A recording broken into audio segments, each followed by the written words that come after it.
like I make up fake reviews of my e-commerce businesses when I first started e-commerce businesses, like call it unethical. Sure. Everyone that I've seen on social media is launching their favorite overseas business. I think people are getting a little romanticized around the idea that somebody in Honduras is going to be able to do the same job. I don't care about any of the companies that I run. I'm not passionate about self-storage. I'm not passionate about the niche that we sell in the e-commerce space. I'm not passionate necessarily about recruiting. The thing that I am very passionate about is building companies that can scale, make money, and finding ways to solve problems in ways that other people cannot. Tell me about your business. What is your business name and how do you make money? Yeah, we launched Constant Hire earlier this year. It's pretty simple. We're a recruiting business meant to get you the top talent in the US across sales and marketing roles. When you say in the US, is that the talent is in the US or companies in the US? Both. The talent is in the US. Everyone that I've seen on social media is launching their favorite overseas business, hiring from Sri Lanka, LATAM, Philippines, wherever.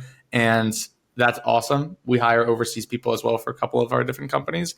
But lately I've been taking more of a strategy of, I think when everyone's going overseas, I want to find who is the best, who are the killers in the US. Like, I think people are getting a little romanticized around the idea that somebody in Honduras is going to be able to do the same job as a killer in New York City, LA, Dallas, wherever else. And the reality is, I think that you're always going to need the really ambitious, high-level US cultural talent. So I wanted to build a company that was going to help companies find that talent. So are you placing these individuals in the United States, and are they remote or are they on-site? Combination of both. So we've hired, on-site COOs for manufacturing companies in Miami. We've hired on-site creative strategists for a D2C business over in San Diego, but we also hire remote sales reps in Canada. I said US earlier. We also do Canada and sometimes the UK. But we'll do a combination of everything. My overall goal is, how can we get people really high level talent? Okay. So I know you just launched this business, so it's new. You've only, you're on pace to do like 200 grand this year, 200, 300 grand. Tell me, just give people a quick background. Like you have other businesses as well, right? Like this isn't the first business that you started. So just give a broad overview of like size and scope of the businesses that you own and operate. Totally. Yeah. So this is one of my latest obsessions. And I tend to find that I love going from that 0 to 1 million scale and then asking my business partners, and they'll say that I get very bored after the 1 million part, because a lot of getting there is just inventing new stuff. And after 1 million, it tends to be like just hammering and doing all the scalable things and the boring management stuff, which I start to hate really fast. But all of the other companies, 30-second background on me, launched an Amazon FBA brand when I was 19, scaled it up to a couple million in sales, sold that when I was in college. And after we sold that, I got really bored. COVID hit and I was sitting in my apartment thinking, what do I do? Started 2 different companies from there. One was me taking all the money that I made from the Amazon FBA business and buying the self-storage facilities throughout Texas, Arkansas, and soon to be New York. And we've been doing that for about 3 years now, learned the ins and outs of real estate, learned how to take a building that's worth 500,000 and make it worth 1.5 million. We've done that a couple times. The second business that we launched was a Shopify business. I love e-commerce. I think it's a hard business, but one of my most fun businesses to run because you can flex the analytical and creative chops. And so launched that business. We actually launched the first version of that business in 2020.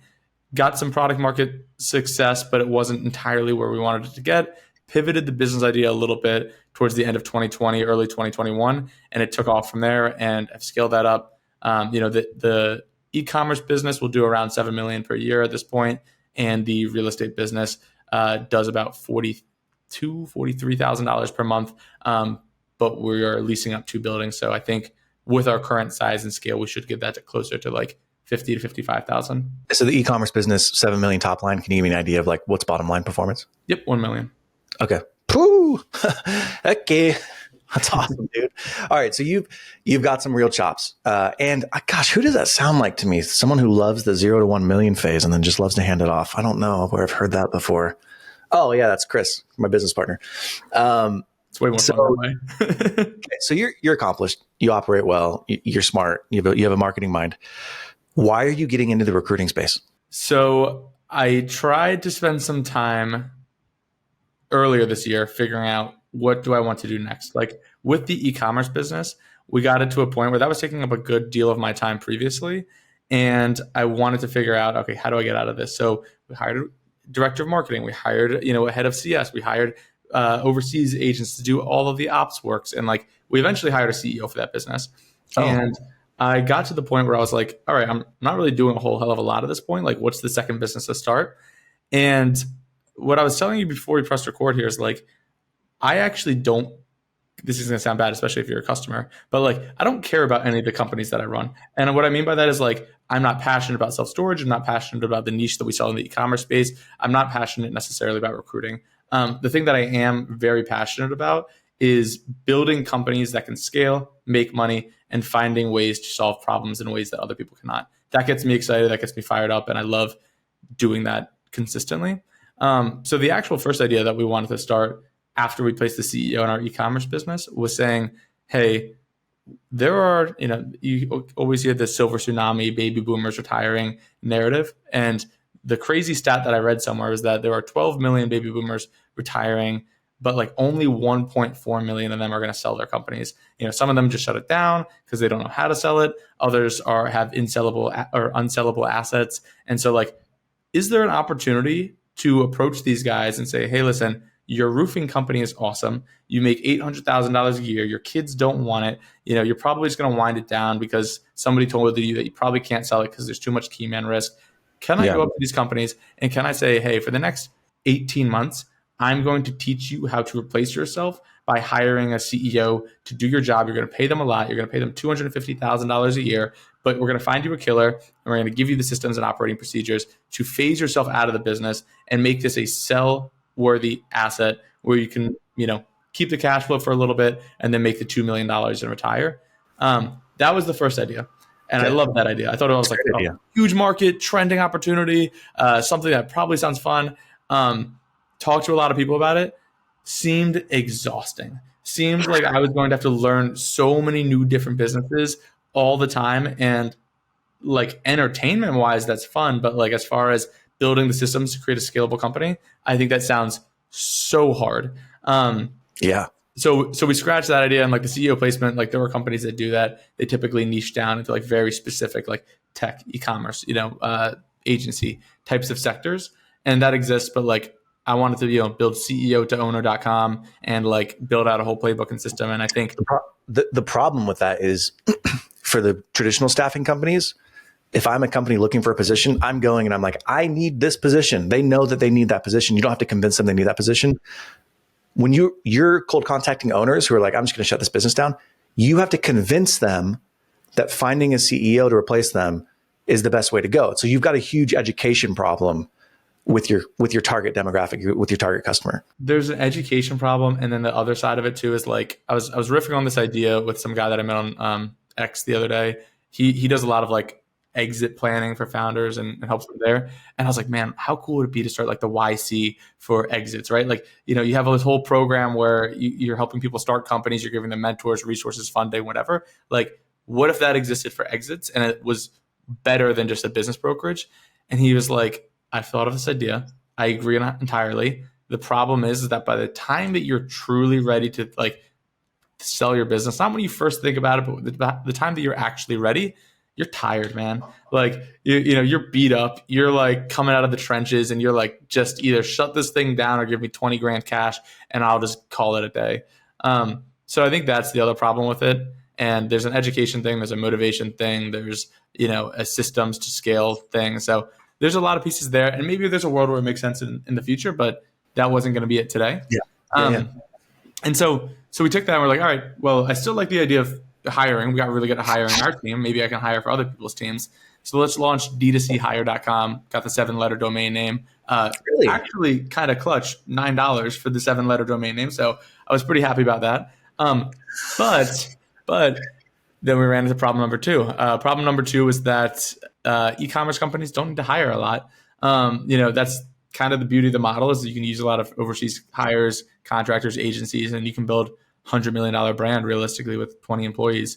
And so we're like, all right, maybe there's a big enough market here, but I don't love the fact that I can't get one client and hire 20 roles for them. Like I need those economics. And so then we rebranded to Constant Hire. We do the same thing. We just position ourselves differently. Like I still think that we are the best at hiring sales, marketing, e-commerce, digital marketing style talent. The only difference now is that we try to target a little bit more of like growing companies that need more headcount. It's a pretty cool story because I think that's the exact way that many entrepreneurs who are starting businesses, not necessarily buying them, but that's the progression. Are you freaking just downing a San Pellegrino bottle? Of course, yeah. You're just drinking it straight from the bottle. Oh my gosh! Well, I tried to get the Mountain Valley from the bodega, but He's got like a 2 liter. For those who can't see, he's got a 2 liter San Pellegrino, and he's just freaking hitting it like it's a champagne bottle. This is amazing. Do you pour these things out before you drink from them? Yeah, typically. I've never done that. Well, you probably live by yourself. Nope. I got a girlfriend, and no critiques yet. But also, I don't know if she sees the deed being done. Yeah, you're a psychopath. That is freaking hilarious. Anyways, it's the iteration process, right? You're like, you start with one idea, and then by the time you get to the idea that's actually making money, it's very different than the original idea. Staffing is like pretty hot right now. If you go onto a lot of social media platforms, Nick Huber bought his company, Support Shepherd, and turned it into somewhere.com. And then you've got lots of people who are starting their own staffing agencies, but they're focused on overseas talent and placing them locally in these admin roles. You're not, though. It sounds like you're focusing on stateside talent and focusing them and placing them in roles. In my mind, those economics are very different, right? Like if I'm a business owner, SMB, I'm much more interested in the cheaper solution to my problems. So is your ICP different than most of these overseas talent staffing companies? Yep. So great question. I think we had like 8 or 9 sales calls this week just because had some content go out and I got good traction. And every time that somebody jumped on a call with me that was under 10 employees, like I start the call saying, hey, I want to be really clear here. We might not be a good fit to work with you, because what I've learned about hiring is that it's largely a strategy question. Okay, should we invest and hire a sales rep? Should we hire, a quality engineer? Should that be a role that somebody in this other position that is a project manager actually does? Like, unfortunately, the people that have less than 10 employees probably just don't actually know what their business needs. And so when you're hiring, it's actually really easy to say, let me hire somebody that I can pay $1,500 a month to, because that's no skin off my back. And like, I can kind of be a shitty manager when they're overseas and they're not going to really notice that much. I can kind of just like tell them like, it's the truth though. Like, I mean, I have plenty of overseas hires as well. Like, I'm not even knocking it. Like, I think that the barbell approach of hire the killer in the US and then support them with as much low cost talent as possible overseas is a really winning playbook. But the truth is that like when you're hiring a lot overseas, you're not getting strategy out of that. You're probably also not even getting people that are willing to like work the 50, 60 hours a week. And we have really talented overseas people. I've hired people from nearly every overseas staffing agency that you can think of. And we probably, I don't know, 20, 30, something like that, overseas hires at this point. And like certainly more than that over my lifetime. I can confidently say 3 have been like good. Like wow. Maybe not even like good, because there are people that do their job, but where I'm just like, oh damn, like there's alpha here that I'm getting more output than what I'm paying. Whereas everyone else, you pay them $1,500 a month, you get $1,500 a month worth of work done. Like, I'm not criticizing, it's just the truth. Whereas like the other roles, like there's one ops person, there's one designer, and there's one CS person that I can think of off the top of my head, who do more than the work that I'm paying them for. Whereas what I found in the US is that there's certainly a level of entitlement on the middle market levels of people. Like if you're making anywhere from like $65,000 to $90,000 a year, like I would be terrified to be an employee in that salary range, honestly. Like I think that you're probably better off finding a good amount of people overseas in that range, depending on what the role is. But like overpaying 20 to 50% of market comp can legitimately get you somebody who adds millions of dollars to your top line. And I've seen it several times. So here's my question. I understand the difference in the business model of these overseas staffing recruiting companies. It's cheaper, right? And they're doing a lot of administrative functions. So it makes sense to me. It sounds like you're just doing a traditional staffing company. Like, is or am I missing something? So what the first thing you're missing is, and I had to learn this when starting this business too, because someone was like, "Are you recruiting or staffing?" And I was like, "Hold on one second, my Recruiting. internet's Right, super laggy," and I'm googling it. I was like, "What the hell is the difference?" uh, yeah, so we do recruiting. So you don't pay me on a recurring basis. You manage all of the HR and the admin stuff. My take on it is that for the average bootstrapped founder, hiring a recruiter based on the economics of how a recruiter charges today is impossible. And frankly, what I've learned being in this business is that people hate recruiters. They hate them so much. Like employees. People being You know, who? Business owners?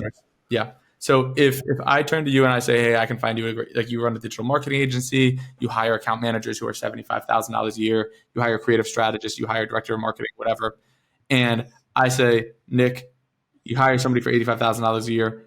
I'm not going to charge you anything. Let me go find you the best talent possible.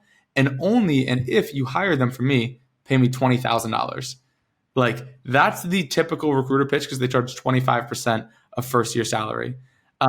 People hate that. Small businesses are not prepared to spend $20,000 on a fee. And honestly, most recruiters like just don't know shit about shit. Like they're basically like a tone down from sales reps. And so like they typically will just spray and pray and just get people in front of you, hoping that you just need to hire bad enough that you pay them the big fee and sign on.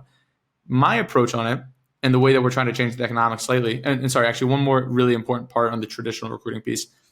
The reason that they do such a high fee, from my understanding, and the people that I've spoken with, is that when you're recruiting for several people and they are entirely contingency based, if you recruit for 3 people, you probably only actually fill one of those roles, which means you did a ton of work for 2 clients and you didn't get paid anything for it. So you need to make up for it somewhere else, right? Now, I think that that's bad for the client. I think it's bad for the recruiter. I think it just doesn't make sense all around. Here's my updated approach on it. We are trying to get hyper niche on the roles that we serve and focus on. So if you turn to me and you say, can you hire me a director of operations? I'm going to say, no, I can't, because it's going to take me way too long to relearn that role. And I'm going to have to like learn your business and I'm going to have to like learn what's important about this, whatever.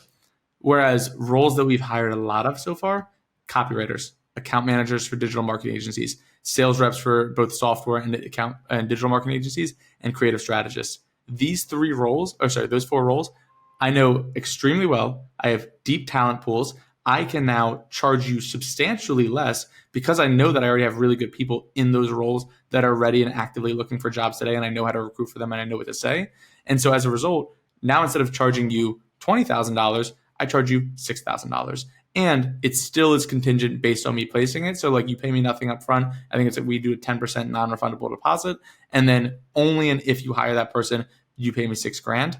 Everyone that I've spoken with that is a small business owner at this point, they are way more comfortable paying on that style of compensation versus the, pay basically a quarter's worth of a salary and just hope that they're good enough. I mean, it sounds like you're just charging less. We charge less and we do way more specific types of work. Yeah. So you niche down on the roles, but you're also charging far less than a typical recruiter would charge. Yeah, I mean, I hate recruiters because it's usually they promise you the world, they send you a bunch of candidates, and then I don't have any more success with them adding value in my companies than if I had just hired somebody. Like I fire them within 3 months and it's like, cool, now I freaking just paid $20,000 to place this person. And I think so. The other thing too on the charging less part is if you think of the market as the willingness to pay, right? So the people that typically use recruiters, private equity firms, VCs, and very large companies that just have a ton of cash flow. Those are the people who typically use recruiters. Anyone who's running a smaller business, and smaller being defined as like under 200 employees, typically does not as much unless they are one of those first couple of categories, because they don't want to pay the fee. Now, if the fee becomes less and they're more willing to pay it, the market gets way bigger and the volume can go up, which means that we consistently scale and our cost to fulfill consistently drops. So we charge less, but we can sell to more people. All right. So if I'm sitting at home and I'm like, all right, how would I start one of these? How do you acquire customers? You turn to everyone and you say, I'll do your recruiting for free as long as you can do a case study and then like give me a shout out that I do a good job. Okay, cool. That's good messaging, right? But like, who do I go to? Am I just going to my network on Twitter? Am I doing pay-per-click ads? Do I have a programmatic SEO optimized website that is directing people to my services? Like, how do I even just get in front of them to say, this is my offering and this is what I'll do? Cool. Yeah. So what I would do is start niche, figure out the one role, not even 4, 5, 6, whatever. And make it a very specific kind of like newer role. What I've learned from doing this is that the role that we're having the most success with right now by a long shot are creative strategists, because it's a newer role. It's a role that didn't really exist prior to 3+ years ago. I don't even know what that is. What's a creative strategist? Do you do the e-commerce stuff with Chris, or are you in the e-commerce world? Yeah. I mean, Chris has like 20 years worth of e-commerce experience, and I have maybe 5 as an investor. You know what I mean? So no, I'm not nearly as knowledgeable as he is. So creative strategist is, they are the people who design or come up with the concepts for ads, specifically video ads. Okay. Yeah. So if you've ever seen Dollar Shave Club is a bad example, but like go to any of your favorite larger, faster growing D2C brands, and you've probably seen, like, if you follow, I'm sure Pillow Cube is one of them, or like so like Dr. Squatch, the soap company. Yeah. So they'll start with a scroll stopper of like us cutting soap up, or like a soapy bathroom mirror, and then they'll say like, do you suffer with dandruff, or some kind of like call out there, and then they'll like turn it into a whole flow from there. So the creative strategist is somebody who creates the brief and the script, and then subs it out to the creators, make sure post-production seen effectively, whatever. But reason that we do a really good job there is because that's a newer type of role. It's something that people have realized is more important in this business, and so now they are recruiting for it, and it's really hard to find good ones. And we've gotten very good at finding good ones. And so I would start with a hyper niche role and say, we recruit for this role. Then tactically, I would go on LinkedIn. I would buy a LinkedIn recruiter seat. You can start with LinkedIn Recruiter Lite. It's $170 per month. And I would find everybody on LinkedIn who is recruiting for that role, and I would send them an email. I would also make a job posting for that role and sort of recruiter search, and just start interviewing people. Say, hey, I run this agency. I've got a ton of clients who are constantly doing it. If you want to lie, like, I make up fake reviews of my e-commerce businesses when I first started e-commerce businesses. Like, call it unethical, sure. Like, it all evens out at the end. And so if you want to say like, hey, we recruit for a ton, like, let me just screen you, and go into 40 hours a week of interviews. And like, these are 15-minute long interviews. You're taking notes. If you want to keep it cheap, do it in a spreadsheet, and like tactically interview 100 potential creative strategists and rank them top to bottom. Simple enough. Now reach out to all of these companies that are ideally fast-growing companies and don't just want a singular creative strategist, but multiple, like ideally digital marketing agencies, whoever else, and say, John, I have a killer creative strategist. I know their classic recruiter pitches. Let me give them to you for free, and you charge 20%. I want to start a really great relationship here. Like, let me send you some people. If you hire them, pay me nothing. And if you like them, maybe we can do business together in the future. There's no catch, not pulling your leg. Like, so LinkedIn's kind of your platform that you would start with. Oh, 100%. Yeah. There's a billion people on LinkedIn. No exaggeration. I think it's like 980 million or something. What are the margins on a business like this? All right. So top line, you get $6,000. What's your bottom line on a placement? So it depends on how many people that your recruiter can handle at once. So like a typical, this is where it gets really beneficial to niche down and do a singular role. Let's say that I have one recruiter and I pay him $80,000 a year, and I pay him $1,500. And not even let's say, that's what we do. It's $80,000 a year, $1,500 commission for placement. We charge $6,500 per junior role and $10,000 per senior role. And so for a junior role, like a creative strategist or an individual contributor role, we'll charge that $6,500. And if I have this one individual placing creative strategists across 10 clients, okay, so that's $65,000, typical placement time under 60 days. And so he's only recruiting and screening creative strategists, which means that he's able to sub over top talent to several people. And then it's on them to make sure that they're making a competitive offer, right? Like, I'm not going to say, what's that? You're being hyper efficient by niching down. Yes. The economics fade away really fast when you do every role, because then somebody can do maximum 5 roles. And like, they're spread then on the product. Yeah, there's just cognitive switching costs between each one of them, and you got to switch it up. High level for agencies in this space, what is bottom line? I think it's 40%. 40% net margins. 40%. So it depends. It changes as you scale. So margins drop the bigger you get. It's kind of almost like a valley. And if you're an agency owner and you're listening to this and you have a different experience, DM me, because like this is something I'm actively figuring out. But from the brief conversations that I've had, my understanding is that under 2 million, it's about 40%. And it looks like it's about 40% because you don't have to have the administrative bloat and the, having extra people who are not revenue generating within your team. Then I think it drops anywhere down to like 25 to 20% from like the 3 to 6 million range. Okay. And then afterwards, I think it goes back up to 30% after 6 million because you don't need the more overhead. The overhead can scale your team up enough. I would actually like, that's my understanding of it. If anyone's listening to this and they're like, fuck you, sorry for cursing. Like if they're like, hey, no one's getting 40%, like we're getting 40%, but we're also a 3-man operation today. And so I'd be curious to hear what other people are seeing. Would you buy a business or would you start one from scratch if you're getting into recruiting again? So I've only ever, I don't even want to call it a business. Like we've bought real estate in the past. Obviously that's easy. That's like, or not, it's not easy, but like it's predictable. And there's relatively lower risk of like revenue going away overnight. I've only ever bought one other like business. And if you're listening to this and you don't see what I just did, like it's air quotes because it was a $26,000 Shopify site. And I just had such a bad experience with it where like, it just like the guy started it, put it together in 45 days, like verified proof that he made 5,000 profit in the first month.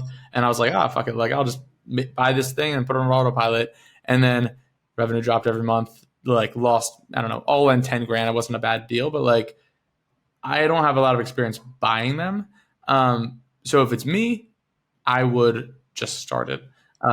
Because if I'm listening to this, right, and I'm like, I'm just doing the math in my head. I'm like, okay, probably a 60-day close cycle. I think that's what you said in between when you're like posting and when you get paid by the client. All right, so that's already kind of a long window. But then you have to get up and running. Then you have to like understand what position you're hiring for. You got to post to LinkedIn, and you are probably the one who's doing all of the work. So after that, you then have to go and get clients who are going to actually pay you. So I would guess from like idea or like I'm doing this to getting that first check is 6 months.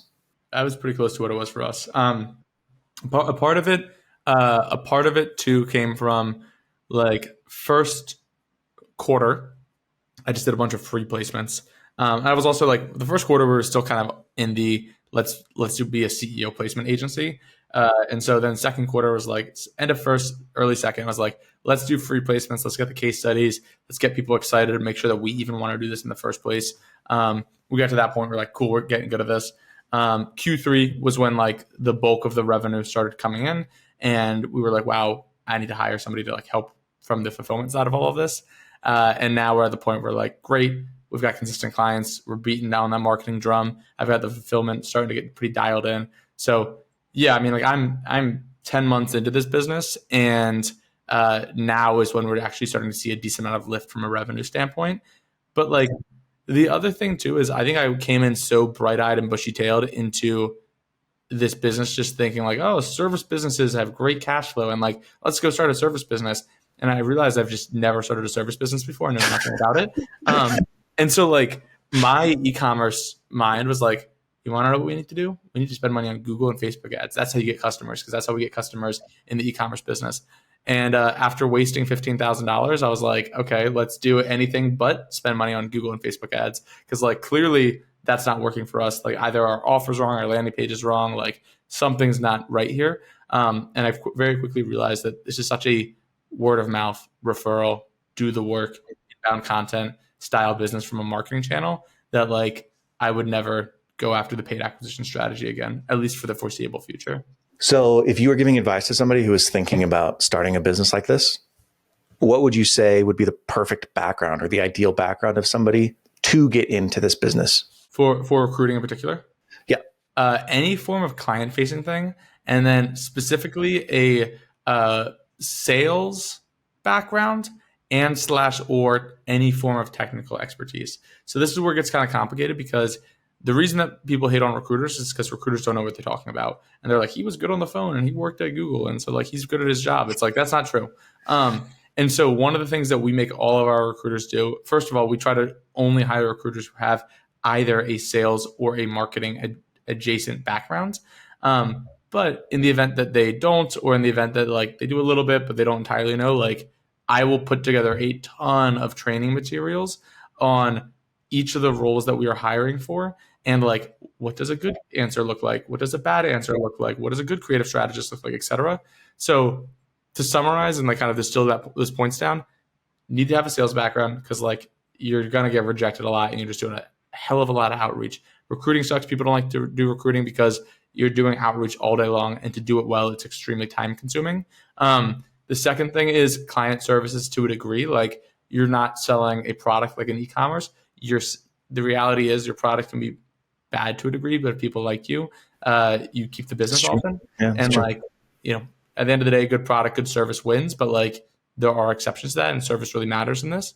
And then lastly is any form of knowledge and expertise, such that like if you turn to me right now and you're like, Connor, I need to hire a JavaScript developer, I would say, that's cool, can't help you. Like, because I have no idea how to do that. Like I've never done that before. I wouldn't even begin to know how to test or screen them. But like 99% of marketing roles, I can do a very good job for you on. That's a hard thing for entrepreneurs because it's like, oh, potential money and revenue. Yeah, I could solve that problem, right? We're problem solvers and we're motivated by the financial incentives. So it's hard to say no to that stuff. All right, knowing everything you know now, would you start this business again?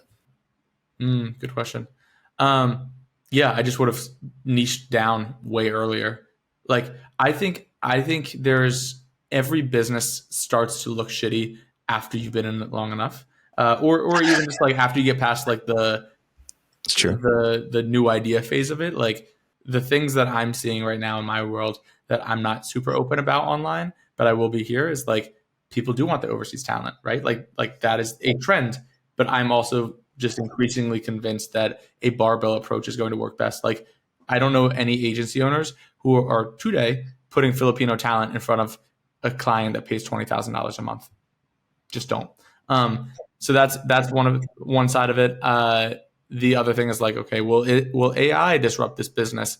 Maybe. Like people might need to hire less, but I also think you make the other side of that argument of getting the right hire is going to be more important. And so, yeah, I think that I still really like the business, and I also think that if I only look at it from a recruiting business, then I think I would like it less. However, I do see a world where this becomes a business that is entirely around talent sourcing, vetting, placing, training, everything in between. And I think that is a really big long-term vision. But like, I guess the last piece here is like it cash flows well. And my ultimate goal is to own several profitable companies in the long term. And so like, this is a good business for that. And like having access to good talent will make every other company that I run in the future that much easier. All right, let's bookmark this thing. You tell me 2025, what are you going to do in top and bottom line revenue for your staffing company? Ideally $1 million top line and 0 bottom line. And a 0 bottom line, because I would want to I think it's just going to take a lot of time and energy to grow. And I want to put every dollar back into the business to grow it. So like I'm very thankful that unlike other people who start agencies and it's their first business and it's like the gateway drug into entrepreneurship, like we have other companies that pay me right now and I don't necessarily need a salary from this.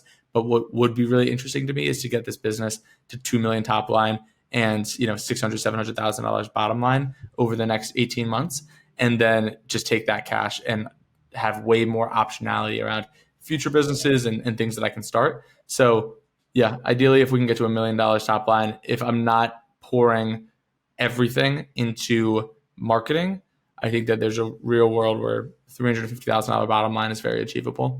All right. What is one thing that you believe that you don't necessarily have evidence for, right? Like statistical evidence, but just in your gut, you're like, this is going to be a thing. And it can be in staffing or outside of staffing. But, so it doesn't have to be anything related to this business? No, it doesn't have to be anything related to this business, but just business in general. Like, is there something where hey, it might be early. I don't have all the data on this, but gosh darn it. I just think, I mean, it's kind of like your thesis with staffing. I just think that people are going to start wanting to pay for onshore talent. Cool. That might be it. But is there anything else that you have a lot of conviction around that you don't necessarily have the data yet to support? Yeah. Okay. Actually, I have one that I literally just thought of on Monday or Sunday this week. Have you ever seen Gary Vaynerchuk's video around content creators for peanut butter? Have you seen that? Mm-mm. No.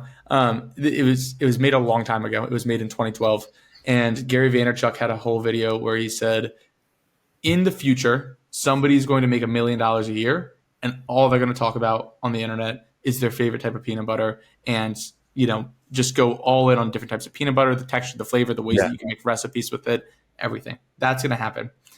And we're already seeing really niche creators, because content has been so democratized. We've seen really niche creators make a ton of money talking about incredibly niche subjects. I think that the same thing will be incredibly possible for companies and businesses in the future. My bull case right now is that if your moat today is in product, I think you're going to have a very hard time in the future. I think that it's going to be incredibly easy and hardware and stuff like that, right? Like you see the Elon Musks of the world building rockets and electric cars and chips, like that's still early innings and hard. But like if you are selling hacks, Software product. if you're selling software, if you're selling, no, I mean, but even like just like consumables, like vitamins, supplements, whatever, like it's never been easier to find a co-packer and launch a direct to consumer brand. It will soon, and we've seen this like even just this week alone, I'm seeing a lot of AI dev tools that can take you from idea to fully functional software product in the matter of hours. That's insane. Like that's crazy to me. And so you're seeing it become easier and easier to make the product. So here's the question then, right? How do you get distribution? If everyone has a product now, distribution becomes the end game. And I think that you can get a lot of distribution by going hyper niche. And so I think I saw a tweet or a LinkedIn post about this a couple of days ago. So if someone's listening to this and I'm blatantly ripping it off, I apologize. But like there will be 1 million micro niches around Calendly. Okay. What is the best calendar scheduling tool for doctors, and not even doctors, anesthesiologists, for podcasters in the business space, for any form of niche hyper profession where they probably want this extra feature because maybe they're a certain level of compliance level, and Calendly doesn't comply for that right now. And so I think that you're going to see a world where every product gets hyper niche based on their audience. Even like you see it at a macro scale today. Black Rifle Coffee, $1 billion company, did $400 million in sales last year, and they focus on selling to conservative, Republican, American-driven values, and that has led them to be a breakout brand in this coffee category. I think that you're going to see that happen with every product company across every identity and profession, and build hyper niche products. I love it.